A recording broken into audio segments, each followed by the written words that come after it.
शब्द का अर्थ। शब्द का अर्थ है वर्णों का सार्थक योग। जब दो या दो से अधिक वर्ण इस प्रकार जुड़े कि वे मिलकर कोई अर्थ प्रस्तुत करें तो उसे शब्द कहा जाता है। इसलिए दो या दो से अधिक वर्णों का सार्थक योग ही शब्द कहलाता है। सार्थक का विश्लेषण। सार्थक शब्द दो भागों से बना है। एक, स उपसर्ग जिसका अर्थ है साथ में। दो, अर्थ मतलब या मर्म। अतः सार्थक इक्वल्स अर्थ सहित। जब वर्ण किसी अर्थ के साथ जुड़ते हैं तभी वह बनता है शब्द। भाषा के तीन प्रमुख अंग। भाषा को तीन भागों में विभाजित किया गया है। वर्ण सबसे छोटा, शब्द मध्य अंग, वाक्य सबसे बड़ा। यदि पूछा जाए भाषा का मध्य अंग कौन सा है? उत्तर, शब्द। अर्थ के आधार पर सबसे छोटी इकाई। अर्थ के आधार पर भाषा की सबसे छोटी इकाई क्या है? उत्तर, शब्द। कारण, चूंकि वर्णों का स्वयं में कोई अर्थ नहीं होता, इसलिए शब्द ही वह इकाई है जो अर्थ प्रदान करता है। मौखिक व लिखित इकाई का अंतर। भाषा की सबसे छोटी मौखिक इकाई ध्वनि। भाषा की सबसे छोटी लिखित इकाई वर्ण। कोई शर्त न हो तब सबसे छोटी इकाई वर्ण। ध्वनि का लिखित रूप ही वर्ण होता है, लेकिन अर्थ के संदर्भ में शब्द ही सबसे छोटी अर्थपूर्ण इकाई मानी जाती है। शब्दों के प्रकार की ओर। अब बात करते हैं शब्दों के प्रकार की। क्या शब्द दो प्रकार के होते हैं, या तीन प्रकार के, या पांच प्रकार के? सभी उत्तर सही हो सकते हैं बशर्ते उनका आधार अलग हो। शब्दों को वर्गीकृत करने के अलग अलग आधार होते हैं। उदाहरण के लिए, उत्पत्ति के आधार पर, व्युत्पत्ति के आधार पर। उत्पत्ति और व्युत्पत्ति सरल भाषा में। एक, उत्पत्ति का अर्थ। उत्पत्ति का मतलब होता है किसी वस्तु का स्रोत, यानी वह कहाँ से उत्पन्न हुई है। उदाहरण, जल की उत्पत्ति कहाँ से होती है? उत्तर, झरने, तालाब, नदी, समुद्र, वर्षा आदि से। इन्हें स्रोत कहा जाएगा, यही है उत्पत्ति। दो, व्युत्पत्ति का अर्थ। व्युत्पत्ति का मतलब होता है किसी वस्तु की बनावट या संरचना, यानी वह कैसे बनी है। उदाहरण, जल कैसे बनता है? उत्तर, H जोड़ो, यानी हाइड्रोजन के दो और ऑक्सीजन का एक अणु मिलकर जल बनाते हैं, यही है व्युत्पत्ति। शब्दों की उत्पत्ति के आधार पर पांच प्रकार। एक, तत्सम शब्द जैसे कि वैसे संस्कृत से लिए गए शब्द। उदाहरण, अग्नि, विद्या, सूर्य। दो, तद्भव शब्द संस्कृत से बदलते बदलते हिंदी में आए शब्द। उदाहरण, अग्नि आग, विद्या विद्या। तीन, देशज शब्द जो लोकभाषाओं से हिंदी में आए हैं। उदाहरण, कुट्टी, ढोल। चार, विदेशज शब्द जो विदेशी भाषाओं से आए हैं।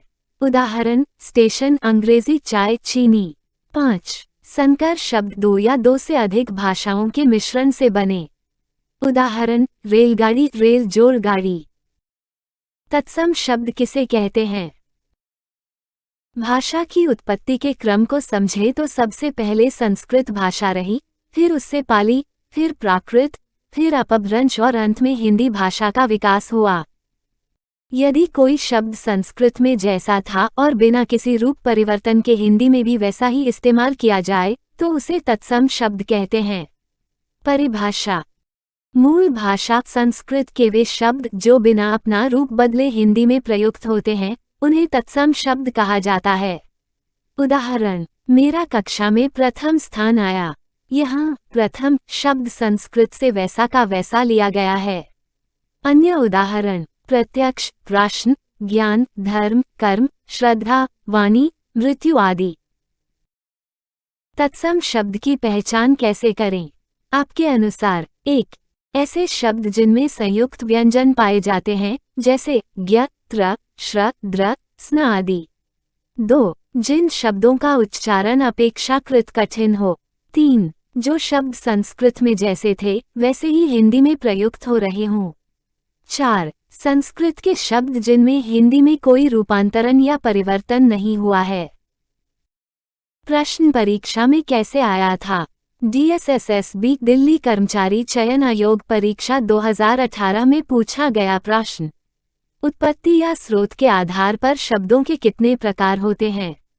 विकल्प 1, 2, 4, 3, 5, 4, 6। सही उत्तर 5 प्रकार। तत्सम, तद्भव, देशज, विदेशी, संकर। तत्सम शब्दों की पहचान। 1. संयुक्त व्यंजन संयुक्ताक्षर वाले शब्दों में अधिकतर तत्सम होने की संभावना रहती है। उदाहरण ज्ञ, त्र, श्र, द्र, मन। 2. जिन शब्दों में अनुस्वार कोष्टक अ आता है वे अक्सर तत्सम होते हैं। उदाहरण प्रार्थना, संकल्प, मंत्र। 3. जिन शब्दों में री या री ध्वनि हो जैसे ऋषि, गृह, मूर्धन्य स्वर वे भी तत्सम होते हैं। 4. संस्कृत के मूल शब्द जो हिंदी में बिना परिवर्तन के प्रयुक्त होते हैं। उदाहरण हस्त, गृह, हस्ती, ऋषि। उदाहरण हस्त हाथ, हस्ती हाथी, गृह घर, ऋषि, मूर्धन्य, प्रत्यक्ष, प्रश्न, श्रद्धा, मृत्यु।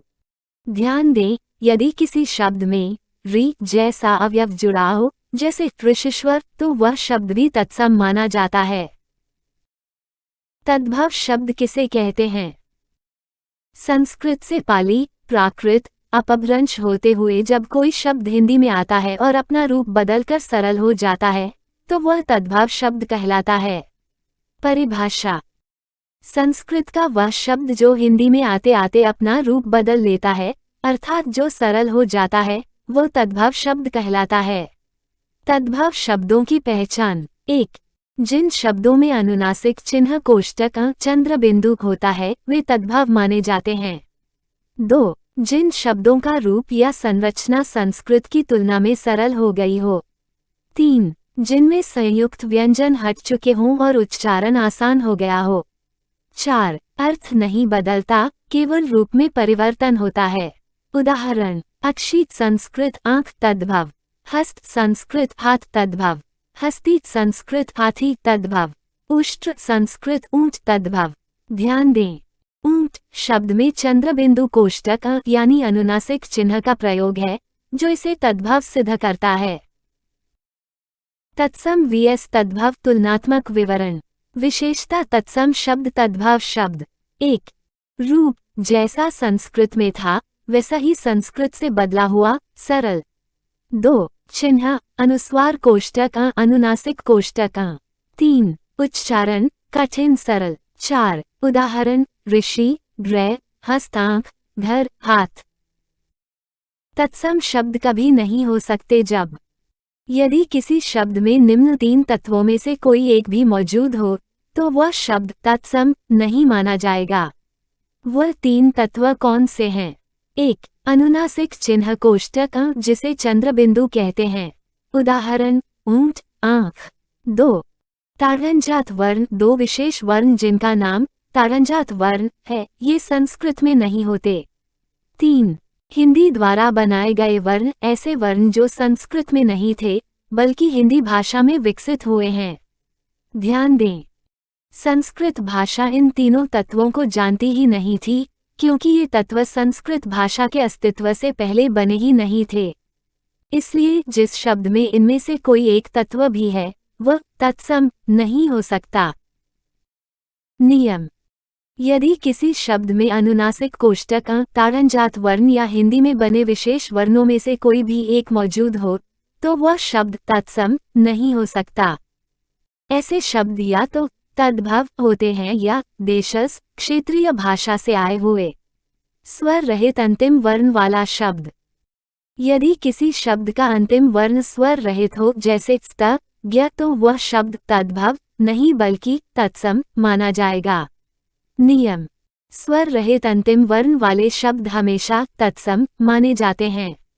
तद्भव शब्द की परिभाषा। संस्कृत भाषा का ऐसा शब्द जो हिंदी में आते आते अपना रूप बदल लेता है जैसे उच्चारण में सरल हो जाना या संयुक्त वर्ण हट जाना उसे तद्भव शब्द कहा जाता है। तत्सम और तद्भव का अंतर। आधार तत्सम शब्द तद्भव शब्द। उत्पत्ति संस्कृत से जैसे का तैसा संस्कृत से रूप बदलकर कठिनता पढ़ने में कठिन पढ़ने में आसान। विशेष लक्षण संयुक्ताक्षर अनुस्वार मूर्धन्य स्वर अनुनासिक ताड़नजात वर्ण। उदाहरण ऋषि, हस्त, ग्रह, आंख, हाथ, घर। तत्सम शब्दों की विशेषताएं। 1. कठिन उच्चारण होते हैं। 2. अंतिम वर्ण स्वर रहित हो सकता है। 3. संस्कृत के मूल रूप में रहते हैं।